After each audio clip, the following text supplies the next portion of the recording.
Hello again, Year 5.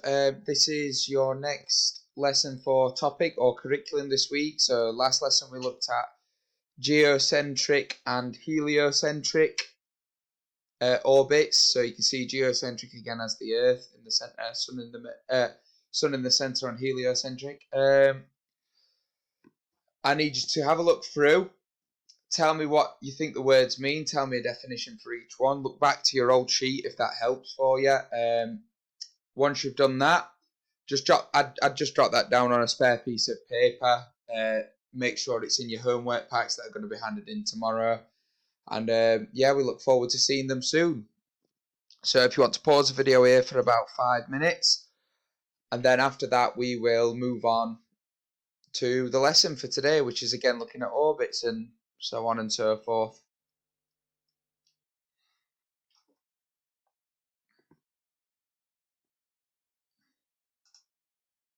Right. Here is the next bit. So we're going to start looking at different beliefs and evidence found over time. So we're going right back to the start of when humans first existed, talking about supporting the geocentric and heliocentric models. You can choose one scientist to create a fact file for. So we're going to go through a lot of them. We're going to go through time, starting right the earliest with like the Bronze Age, so not long after the Stone Age, and moving right through to fairly recently, only about 100 or so years ago. So I will make a start very, very quickly. So, start with the Bronze Age and the ancient Egyptians. For thousands of years, people believed that the Earth was the centre of the solar system. So that's thinking about geocentric, isn't it? So,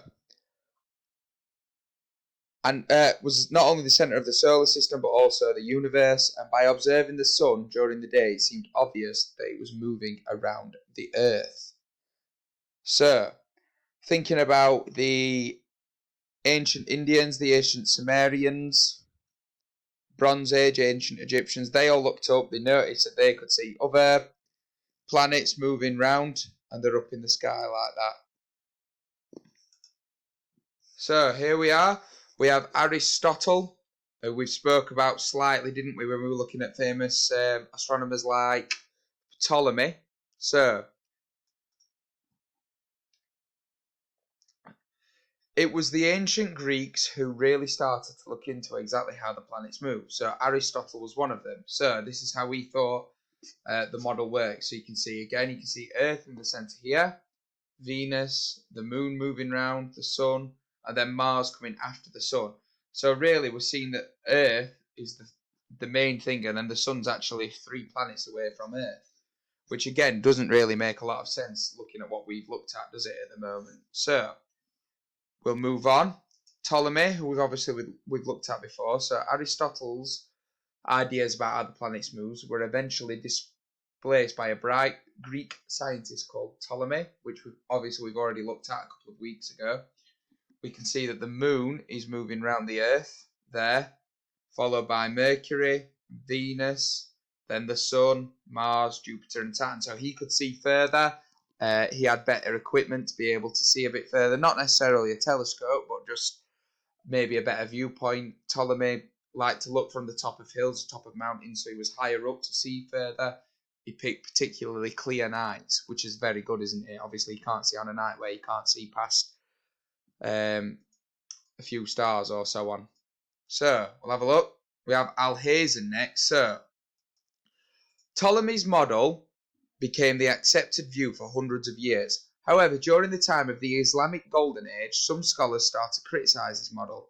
Alhazen was the first to outright disagree with the Ptolemaic model. So, we'll have a quick look. And these are 2 other ones, Al-Khatib and Tusi. So, other Islamic scholars from the Maharaja school toyed with the idea of heliocentrism. So we can see it there, that's as it's been described. We can see that this is showing the Earth moving round in a circle with something at the centre. Now we know now that that centre is the sun, don't we? And these 3 scientists, Alhazen, Al-Khatib and Tusi, were the first to look at that. And we can also see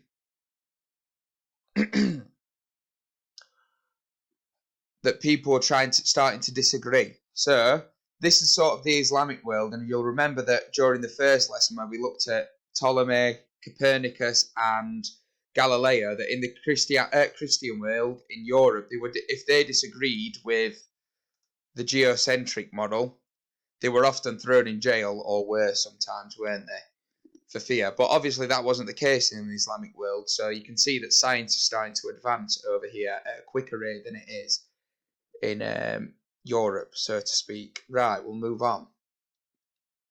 So, Tousi's work influenced the first real scientists to propose the heliocentric model. So the first one who published it, like we talked about, was Copernicus, which put the sun at the centre, Mercury, Venus, Earth with the moon moving around it, Mars, then Jupiter, then Saturn. So he got it in order. We're just missing the two things that he couldn't see just yet because he hadn't got a high quality telescope yet. He hadn't got the ability to see further or work out the maths yet, which is what we'll get to later. So Copernicus is really important because he was the first one that published this for people to read about, for people to get clued up about and know about our place in the universe. Next we have Tycho Brahe. So in Europe, most people followed the Catholic Church. They accepted the Ptolemaic model, which again is this one, isn't it, with Earth at the centre. But it's not as if Ptolemy was pushing that idea on anybody.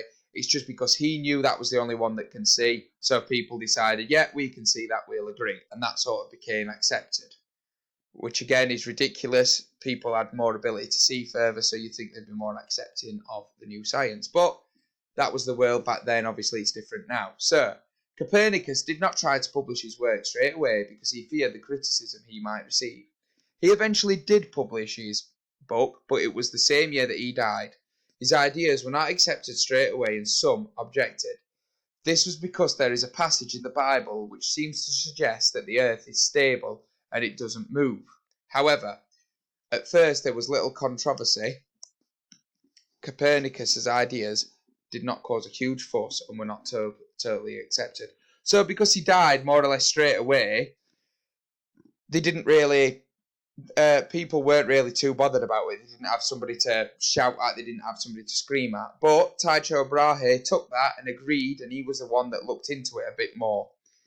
He was a German astronomer who looked into it. So he drew this model here, which again doesn't show Uranus, Neptune, or even Pluto, does it? So we do go into a little bit more detail eventually. But this was the thing at start. So we're starting to see that they're becoming a bit more elliptical, the orbits, aren't they? They're no longer circles. They're now more looking like ovals, aren't they? Which we can see here.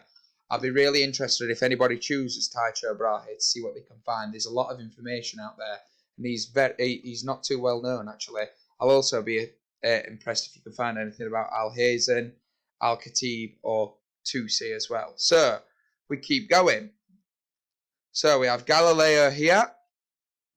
So, while many didn't like Tycho's idea, again, this is his idea,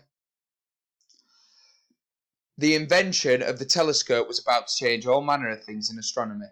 Firstly, it was used to prove that Mars did orbit the sun, and this made some people agree with Tycho's model. But it wasn't until a particularly plucky Italian called Galileo came along with Copernicus's ideas and started to gain evidence, and members of the church started to see heliocentrism as dangerous. So they thought, because it was disagreeing with that very small passage in the Bible, they were saying that God didn't exist, which obviously they didn't like.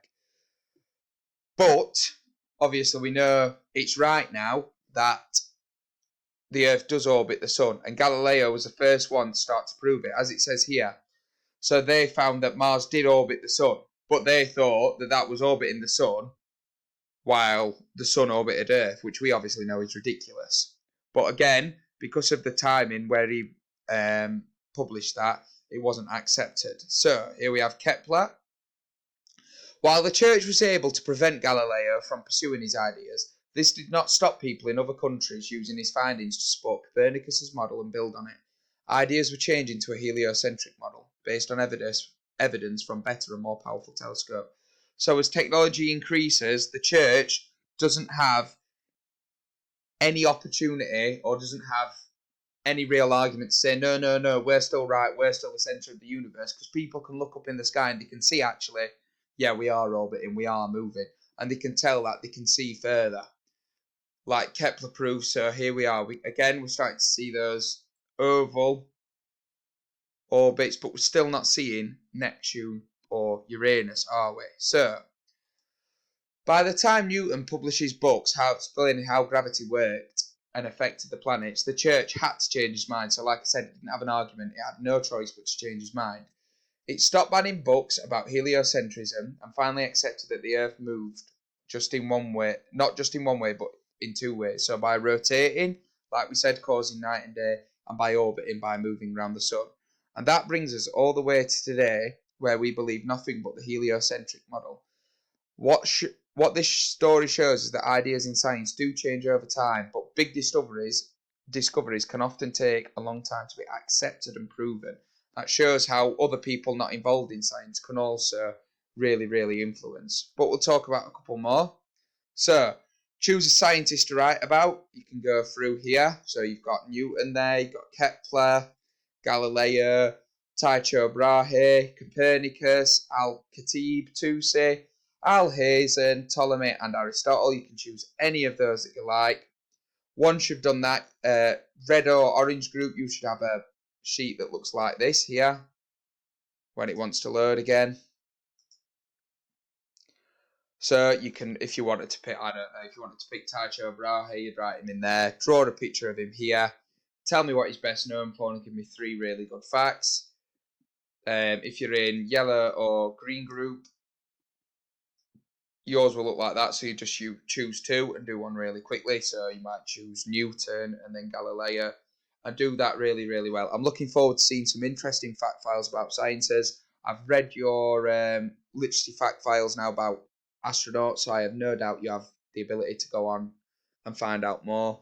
You're really lucky being at home because you've got all your technology at home where you can quickly get on the internet, quickly have a Google, and tell me what you need to know about the scientists, any interesting facts. I'll be really looking forward to seeing any bonus facts you can find for me as well that I haven't mentioned during this video. So yeah, work really, really hard, and I will look forward to seeing your work tomorrow and seeing some happy faces. Well, not tomorrow, but on Friday as well. Okay. Oh, in green group and orange group, you will have this little help sheet here when it decides to load. With it'll have lots of different information about